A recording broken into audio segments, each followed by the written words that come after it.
So today's video I'm going to show you how to properly poach an egg. People say it's a hard thing to do, but it's actually very easy. First thing you want to do is take a pot and then fill it up with water. I usually do it around 3 to 4 inches. You can do a little more, a little less. It's just kind of up to you, but 3 to 4 inches is about perfect for what you're wanting to do. So once it's full, as you can see here, then you're going to want to take it over to your stove. And when you get it over to the stove, you're going to want to take it and turn it to pretty much high heat. You're wanting to bring it to a boil. I just do it to high to make it quick. It doesn't really matter, but it's on an 8 almost to max. But yeah, then you're just going to want to wait for it to get to a boil. Then once that is ready and getting started, you're going to want to get eggs, a bowl, and a strainer. I'm going to show you that you don't need a strainer. You can use basically anything. I have this little ladle that is basically a strainer. It's used to like strain out liquids and vegetables and that kind of stuff. But I'm going to use that instead. And then of course, like I said, you're going to want a bowl. That doesn't have to be a large one, just one big enough for an egg. And then that is all you need to finish this off basically. So what you're going to do is get an egg and crack it and then put it into whatever you're using to strain it. If you're as cool as me, you can do a one-handed egg crack. Boom. I almost fuck it up here because I wasn't looking. And yeah, as you can see, I panic and then pick that bitch back up, put it back in, and we're all set. Um, but yeah, just basically crack it. And then you're going to want to shake it. And as you'll see, excess is falling off. It's the egg whites that we don't need.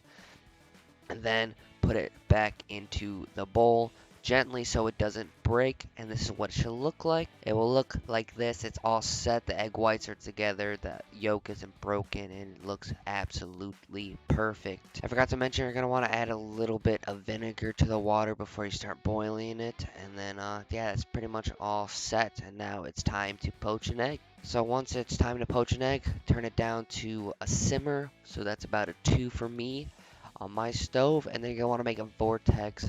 I know people have done this before with water bottles and shit, so you know what I'm talking about.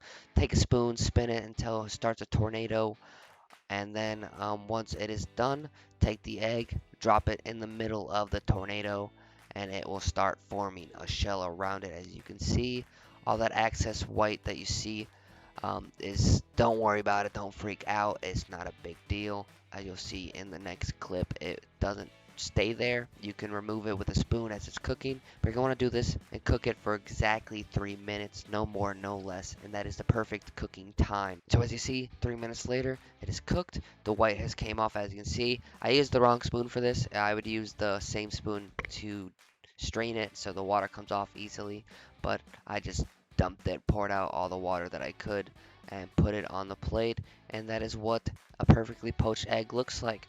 The egg whites are cooked beautifully, and now it's time to cut this baby open. And now, as you see, I'm getting my knife to cut the egg open, and it's the moment of truth. I was just showing that the excess egg whites did come off, so you don't have to worry about if that does happen. And here we go, moment of truth, and bam, perfectly runny yolk. So this is perfect for eggs benedict and any other things that you want to add a runny egg yolk to.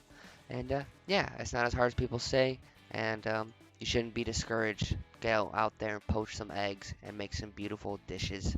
And I'll see you guys next time.